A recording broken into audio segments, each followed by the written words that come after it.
করলো যারা তারা এনে বসাতে পারেন না। এইগুলো হইলো রাষ্ট্রের কিছু এই দায়িত্বশীলতার পরিচয় দেওয়া, আর দলের কিছু আবাল মার্কার লোক এরা এসে এখানে কিছু ফাইজলামি করা। এখন যারা তারা তো একটা সংসদ সদস্য পদ, এটা চারটিখানি কথা না ভাই, একজন আইন প্রণেতা। এখন তার কাছে একটা আইনের বই নিয়ে যান, এই রিক্সাওয়ালার কাছে গিয়ে বলেন নেও তুমি যুক্তি কোনটায় দেওয়া হতো, এটার মধ্যে কোন আইনে পড়ে এটা দেন, সে কি বলে। সবকিছুর মধ্যেই ভাই লজিক যুক্তি দিয়ে হয় না, কিছু কাজ আছে। আপনার পয়েন্টটা ঠিক আছে, প্রায় 2টার কাছাকাছি বেজে যাচ্ছে, আমরা লাইভটা আবার দীর্ঘায়িত করব না। জাস্ট আমরা যেহেতু কৃষকদের নিয়ে শুরু করেছিলাম, কৃষকদের ন্যায্য মূল্য পাওয়ার জন্য কৃষকদের কি আপনার একটা ঐক্যজোট হওয়া বা একটা জোটবদ্ধভাবে একটা কিছু করার কি সময় এসেছে কিনা, বা তারা যদি মানে একজোট হয়ে কাজ করতে পারে তাহলে কি তারা আরো লাভবান হবে? জোট হয়ে কি কাজ করবে? এখানে জোটের কোনো প্রশ্ন নাই, এখানে হলো রাষ্ট্রীয় মেকানিজম, রাষ্ট্রের সংস্থাগুলা, রাষ্ট্রের মন্ত্রণালয় সঠিকভাবে সুন্দরভাবে পরিকল্পিতভাবে সুন্দর পরিকল্পনা করতে হবে দীর্ঘমেয়াদী, তারপরে সমস্যার সমাধান। আর আমি আন্দোলন সংগ্রাম অটো সমিতি দেখি, বাস সমিতি দেখি, ট্রাক সমিতি দেখি, দেখি, মামুন ভাই যে কথাটা বলছে, মামুন ভাই, কৃষি সমিতি, মামুন ভাই আমি বলি, এনামুল ভাই, মামুন ভাই যে কথাটা বলছে এটা হইলো যেমন সবকিছু দিয়ে একটা সংগঠন আছে, যেমন সরকারি কর্মকর্তা কর্মচারী কল্যাণ সংস্থা, পরিবহন সংস্থা, কৃষকের জন্য এরকম কৃষক ঐক্য সংস্থা আছে কিনা, এরকম বা হইলে কি সুবিধা হইতো কিনা, এটা মামুন ভাই বলতে চাচ্ছে। এখন আমি বলি, এখন কৃষকের জন্য সব, কৃষকের জন্য রাষ্ট্রের হয়তো বরাদ্দ আছে।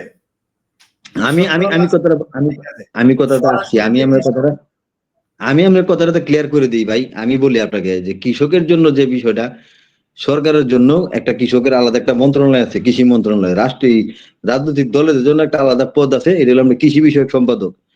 কৃষক লীগ, কৃষক দল, এখন কৃষক লীগের যে সভাপতি, সে আদৌ কি কোনো সময় কৃষি কাজ করছে কিনা এটাকে আপনি জানেন, কোনো সময় জানেন?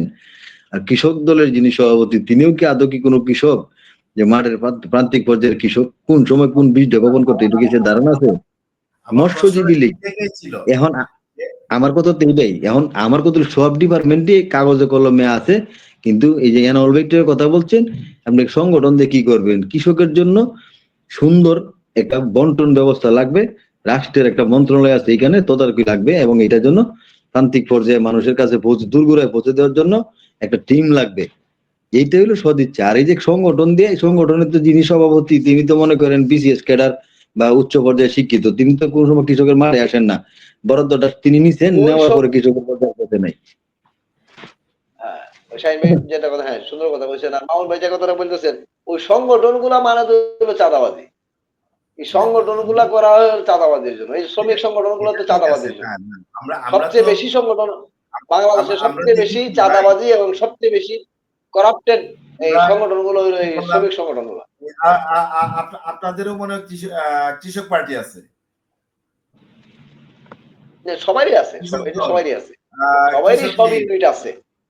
ঠিক আছে, এটা তো যখন আপনার প্রেক্ষাপট চেঞ্জ হয় তখন এক ধরনের কৃষক মাইনাস হয়ে যাচ্ছে, আবার নতুন কৃষক আসছে, যে আদৌ কোনো কৃষক কিনা সেটা প্রশ্নের জায়গা একাধিকবার মানে তৈরি হয়, বা একাধিকবার জায়গা আছে সেই প্রশ্নটা। বাস্তব আমি বলতেছিলাম, বাস্তবে গড়তে যারা কৃষি নিয়ে কাজ করে, কৃষকদের নিয়ে কাজ করে, তাদের সাথে মানে তাদের একটা এই কোন দল, মানে not BNP, not Jatiya Party, not Awami League, not Jamaat, মানে কোন দলের বাহিরে শুধু তারা মানে স্বতন্ত্র কৃষক,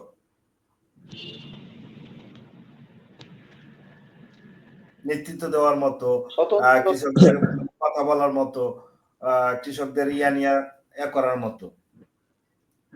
কারণ আমি যখন একটা পার্টির প্রতিনিধিত্ব করব ভাই, আমি যখন একটা পার্টির প্রতিনিধিত্ব করব, তখন অবশ্যই আমি পার্টির সর্বোচ্চ মানে সুবিধাটা কি হয় সেটা বিচার বিশ্লেষণ করে আমি কথা বলবো।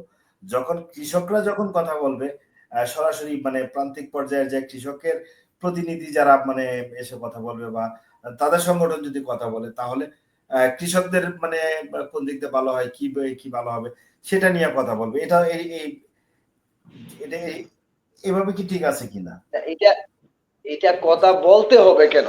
এটা কৃষকরা বলতে হবে কেন? এটা তো তার গভর্নমেন্ট মৌলিক অধিকার, যে তার মৌলিক মন্ত্রণালয় অধিকার আছে, এটা। মন্ত্রণালয়ের কাজটা এটা মন্ত্রণালয় আছে, মন্ত্রণালয়ের কাজগুলা মন্ত্রণালয়ের ওই পর্যন্ত যাইতে হবে। তার যে ডিপার্টমেন্ট আছে সে ওই কাজগুলা করবে। এখানে বললেই যাবে, না বললে যাবে না, এটা তো কোনো কথা না।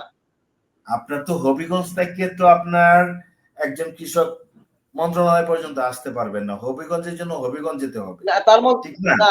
না না না তার মন্ত্রণালয়ে আসার দরকার কি? মন্ত্রণালয়ের লোক তো আপনার উপজেলা পর্যায়ে বসা আছে। উপজেলা পর্যায়ে বসা আছে। উপজেলা মন্ত্রণালয় পর্যায়ে যে বসা আছে সে তো এই যে প্রতিটা মন্ত্রণালয় আপনার মতো একজন এই কৃষক পার্টির লোক খুঁজবো, শাহিন সাহেবের মতো একজন কৃষক দলের লোক খুঁজবো, আরেকজন খুঁজবো কৃষক লীগের মতো। কিন্তু আমি যে প্রান্তিক কৃষক, আমাকে সে খুঁজবে না। উপজেলা পর্যায়ে যারা বসা আছে তারা তো তাদেরকে খুঁজবে। আমরা যারা দল করি, আমরা যারা বিভিন্ন রাজনৈতিক সংগঠন